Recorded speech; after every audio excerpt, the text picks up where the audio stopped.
Good morning. Welcome back to the Broadcast Retirement Network. I'm Jeff Snyder. This is BRN AM for Friday, August 27th, 2021. And our top story today, a new school year prepping juniors and seniors for the college selection process. Well, joining me now to discuss this and a lot more is Elizabeth Hartley. She is the president and founder of Scholarship Gold. Elizabeth, so great to see you. Thanks so much for joining us on the program this morning. Well, it's my pleasure to be here. Thanks for asking. And we're going to talk about, all the things that encompass getting your child into school, college, whatever he or she decides to do. But I guess my first question to you is, how has the college enrollment selection process changed in light of COVID? Because I have to think, there's no more tours, or maybe if there are tours, there are certain requirements around that.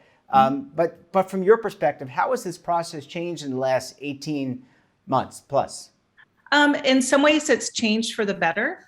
So like to your point, a lot of schools did have to go lockdown and not do in-person tours, but it forced the schools to create better avenues for kids to do virtual tours and not just pre-recorded ones, but synchronous tours with real people.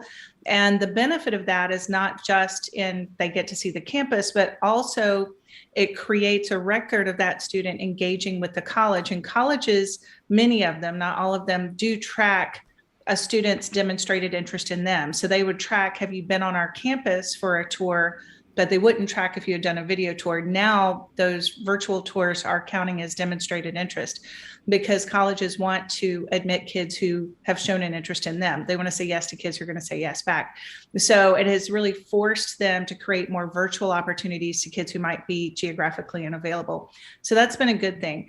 It did create some havoc when all of the schools went test optional because the SAT and ACTs were just canceled across the board month after month after month. And even though the SAT and ACTs are not a predictor of success in college, it was still the only kind of universal yardstick that colleges could lean on to measure kids from different states and demographics and public schools, private schools. So it still served a purpose. It really did force schools to have to be more holistic. In our guidance of our students, because we start with kids so early, we said still go ahead and try to do the best you can on the test. And if it works well for you, then we'll use it. If not, then we won't. And that strategy seemed to work really well. So our biggest impact with COVID is just on kids' grades, because some students did find their schools pivoted to remote learning really well. And the students just did well. Some schools struggled with that, but also emotionally, kids struggled with the isolation, staring at a screen so much, and their grades suffered. So that's the negative impact, is a lot of these kids are having to kind of make a comeback, rally in the fourth quarter, basically, to become the students they used to be now that they're largely back in school. So it's been a real mixed bag. When you talk about looking at schools and getting ready for this selection process, I remember going through it 30 plus years ago, 35 plus years ago, and me sitting down with a guidance counselor and working with him or her on what schools I should look at. That's my recollection was I did that during my junior year. When should kids and their parents begin this process, whether it's working with you or someone else to start thinking about school? Absolutely. And I was the same way as you. We met with the counselor, picked a couple schools, took the SAT once, got into school. And now that's very different because the cost of college has gone up over 1,100% since the late 80s. And that's far more of a increase than we saw in salaries or anything. So it's now much more sacrificial for a family to spend the sticker price to send a kid to college. So we have to be more thoughtful in advance of how do we still want our kids educated because there's a lot of benefits, but we don't want to have to go into massive lifelong debt. So we do have to think about it more proactively. A lot of our students start even in 8th and 9th grade. And some people think, oh, that's way too early. That's putting pressure on the kids. Actually, our goal is for it to be the opposite. We want to kind of lay out for them this peace of mind of you don't have to be super busy. You don't have to join 20 clubs. You don't have to do all this stuff. There are no scholarships for being busy. I have looked. And so we're not doing that. So we want you to help stand out, but not burn out. And the goal ultimately is to be smart to the best of your abilities, and be interesting. Interesting opens doors all day. Then we break down how different colleges make school affordable for them. Some do it only based on family finances. Some do it primarily just based on academic merit scholarships. Some do it a little bit of both. And like state schools don't really do it at all unless there's definite low income, but they can enhance a student's experience through something called the Honors College. So we like to lay out the different kind of almost a matrix of options. And there's great schools at all of those options.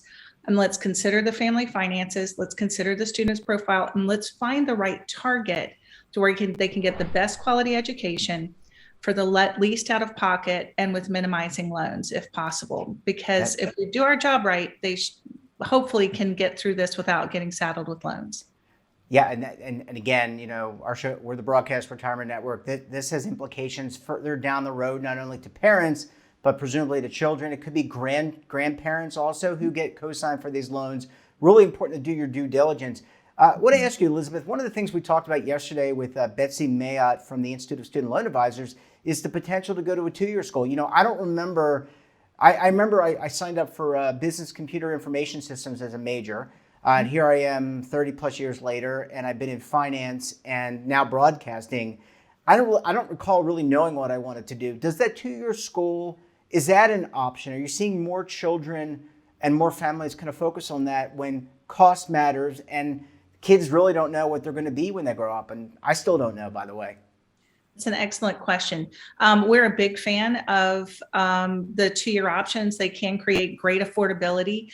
What I generally encourage people to do is if we know that the two-year school is always going to be an option, and that's the nice thing about it is you're not going to get turned down from going to your local technical school or community college.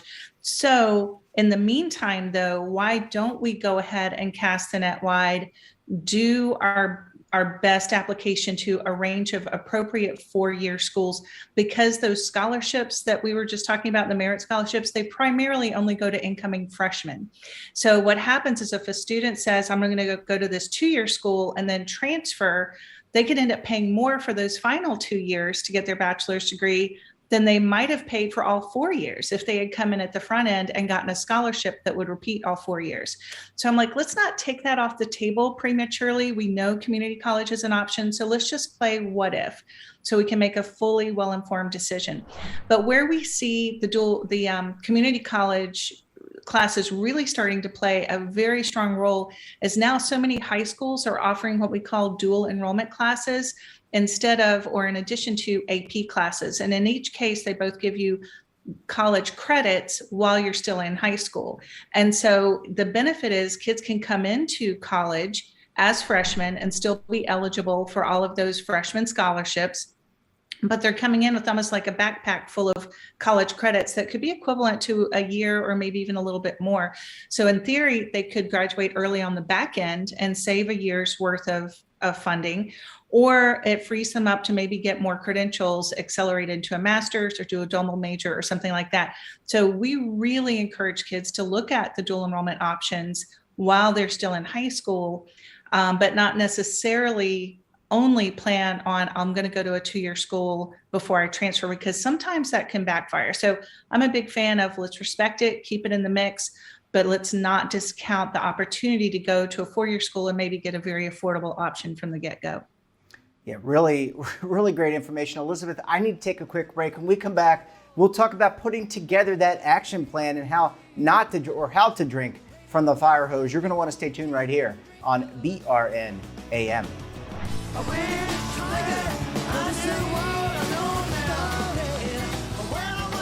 You need a financial plan that fits the way you want to live in retirement. A plan that can help grow and protect your money, now or in the future. With an annuity in your plan to help cover essential expenses, you'll have the freedom to live the retirement you want. This is what an annuity can do. Find the right financial professional to show you how. Learn more at protectedincome.org.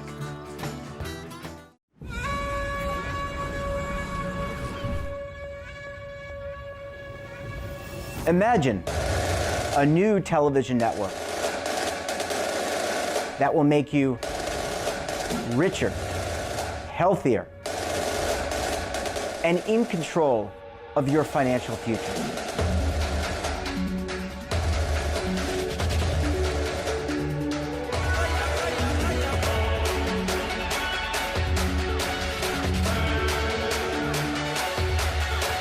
This network is for the policewoman in Nashville, Tennessee, the baker in Dubuque, Iowa, the teacher in Lexington, Kentucky. We want to make the idea of savings and retirement culturally relevant.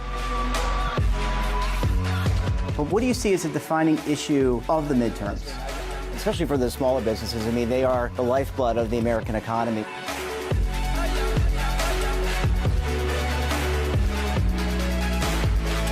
Featuring exclusive interviews, current affairs, and docuseries. 33 years old, you retired early. The philosophy is money only matters if it helps you live a life that you love. But you got to start thinking about retirement as soon as you get in. The Broadcast Retirement Network will drive very high engagement with premium partnerships. So this isn't retirement and savings for your parents or grandparents. This is for all Americans. And we're going to change the way you think about money.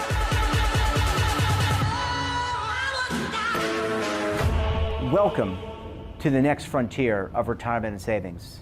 This is BRN, the Broadcast Retirement Network. Are you stuck with a low credit score? A credit report and score that's causing you to be denied credit or pay higher interest rates than others for the same things? Then do what Terrence did and call Credit Repaired for your free credit evaluation to help restore your credit. I started thinking about buying a new house, and my score wasn't where I needed it to be. I called and spoke with one of the representatives, and we just had a good conversation, and I liked what he was saying.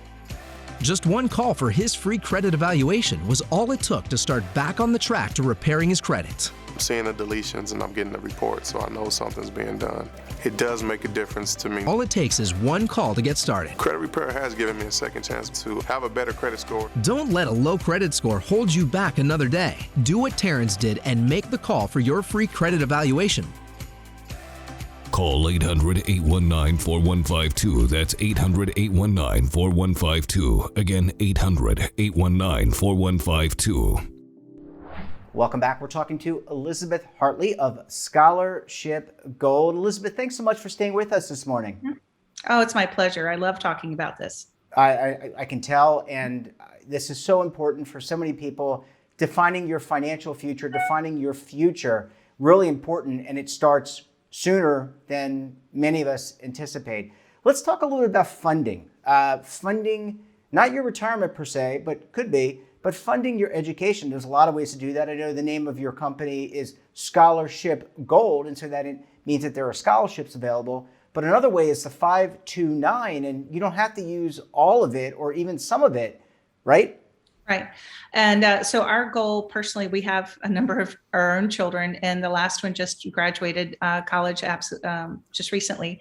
And we did have 529s, but our goal was to get everybody out of college debt-free and with us debt-free. And we finally just graduated the last one and made it. So what we discovered is that it is possible to move money between the 529s. And I'm not speaking as a financial advisor, Sure.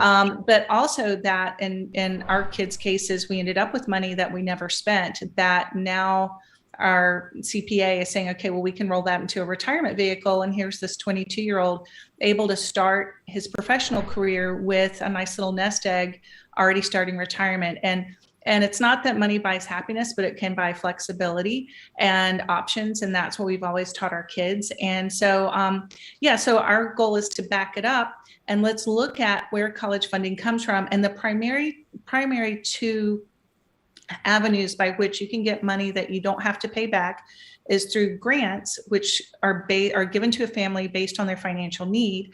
And how grants are handled is very different between different echelons of schools. So the Ivies and the near Ivies and top 50 give out vast sums of money from their own pockets in the forms of financial aid, to where the net price people pay is actually in many cases lower than at a state school. Or students can get scholarships based on their own talents and merits and hard work. And some schools will do a lot of one or the other, or a combination of both.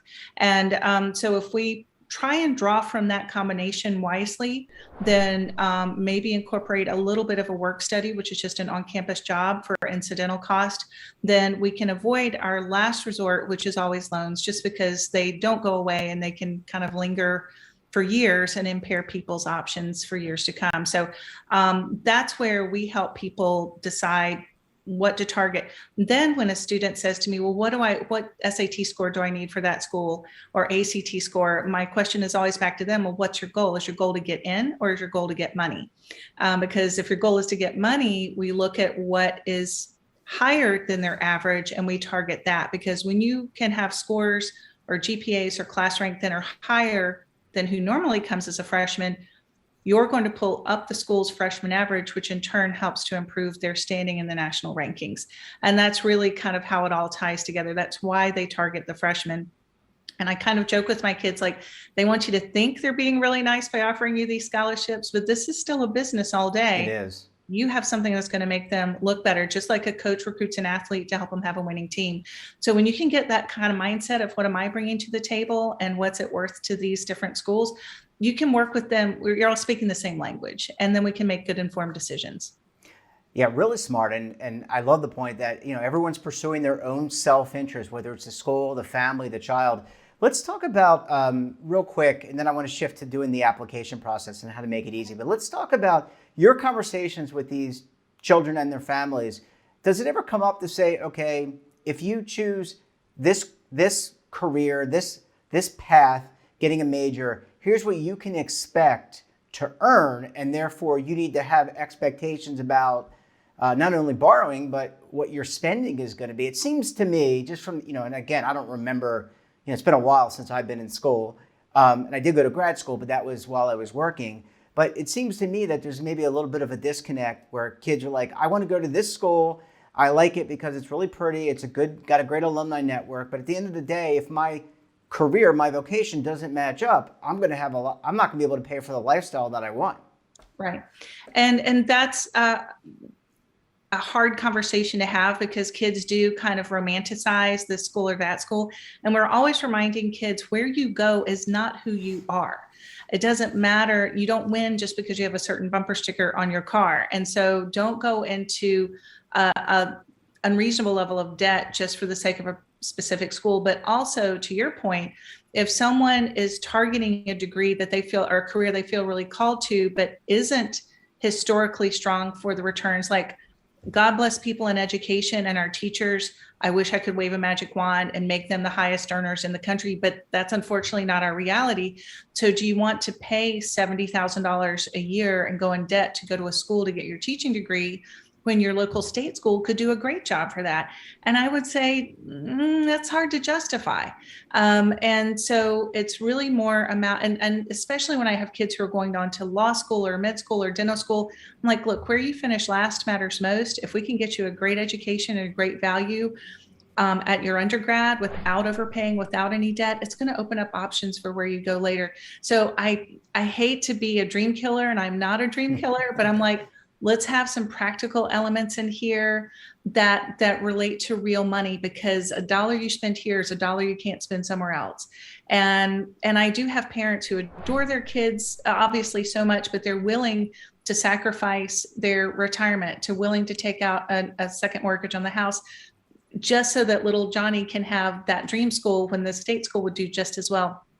So I try to be that voice of practicality, so that they can make wise decisions. But please don't overpay. Now, if you're going for a specific degree that's got 100% placement out of a certain school, and you're going to be starting in six figures, okay, a little bit of debt might be justifiable, or paying a little bit more might be justifiable, but go into it with your eyes wide open. Yeah, I mean, the nobility, I think, of going into debt to pay for your child, there's nobility there, but I think it's a little overrated. And what you have on paper, I always judge the person by what they do and who they are, not what I see on the paper, because you can write a lot of things on a page like this, but it may not really apply to how people apply themselves in the real world. I guess my last question here is, how do you make the college education, the college submission and enrollment process easy? I have to imagine, I remember I had a typewriter, so I typed my applications back then. I'm talking about an old IBM typewriter. the world's changed, everything's done online. How do you not only stand out, but how do you do it efficiently so that you're not caught drinking from the fire hose? Exactly. And that's a great question. The key is, and what a lot of people don't realize they can do, is start early. Kids can start this thing called the Common Application, which is the centralized system for applying to the most popular colleges, over 1,000 colleges in this country. It's streamlined. It's very efficient. You can't break it. There's nothing you can do that you can't undo. You'll never accidentally apply to college. I always tell my kids. But they can start it as early as 9th grade. I don't usually encourage them to do that, but maybe 10th, to start populating it, get comfortable with the questions, and it just saves and rolls over the data year after year. So my kids that I work with on a regular basis, by the time they're seniors, we've got most of the application done. We've done all the work really in the junior year, when it can be sane and less hectic. So senior year, we're just kind of tying up some loose ends and sending it off. So I think starting early is key. Touring early, getting your list of colleges written or decided on early is key, but then also getting really organized. So finally, out of frustration that I couldn't find anything to really do what I did, I just created a big master tracker that, but people can do this at home. Basically have a calendar that is just for college stuff. SAT, ACTs, dates, application deadlines, scholarship deadlines, when recommendation letters have to be in, when you can expect to hear back, all of those to-do items, let's have those on a calendar. But then separately have an action item list for each school where you can track what's the deadline, did I send my application, rec letters, transcripts, test scores, scholarship application, financial aid information was submitted. Because if you're missing something critical, then nobody's looking at your file. And so we need those two things. We need a timeline tracker, but we also need an action item tracker. And if you can come up with that and just have it up and visible on the wall, I'm old school. You could have it on a spreadsheet. I like it up on the wall where all of us can see, everything's going well, something good's coming up. And so let's just take the stress level down by being organized. So start early, get a system in place to be organized, and really it should go pretty smoothly. Boy, I wish I had you back in 1989, 1990. But I have to say, I'm not even sure these services existed, but I have to say my parents did a great job, my brother. Everyone's so supportive, taking me to go do tours and go through the application process. So thanks, Mom and Dad. Elizabeth, it is great to chat with you. Really, some really good information. And again, Scholarship Gold, you should certainly check it out. Elizabeth Hartley, great to see you. Thanks so much for joining us. And we look forward to having you back on the program again very soon. Thank you. Anytime. I love it. Thanks, Elizabeth. Great to see you. Thanks for sharing your perspective. That wraps up this episode of BRN AM. Have a topic of interest, someone you think we should talk to, drop us a line. And don't forget, for all the information in retirement markets, technology, personal finance, so much more, check out today's edition of our daily newsletter, The Morning Pulse. We're back again tomorrow. Until then, I'm Jeff Snyder. Stay safe, keep on saving, and don't forget, roll with the changes.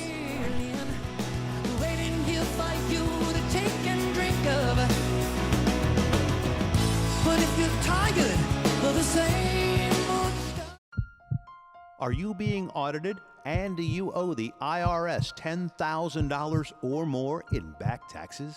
Is the IRS threatening to take more of your money? Don't fight the IRS alone. The Tax Doctor is here to help you negotiate your tax bill and reduce your stress. The IRS can freeze your assets and seize your bank accounts, but you can stop these IRS actions. The Tax Doctor will work with you using our years of experience to represent your case to help you get the best resolution under the IRS guidelines. Help is here to deal with the IRS to reduce your stress. We've handled thousands of cases, so we know what we're doing. If you owe $10,000 or more in back taxes, do not call the IRS alone. Call a Tax Doctor now for a tax emergency analysis. Call 800-224-6439.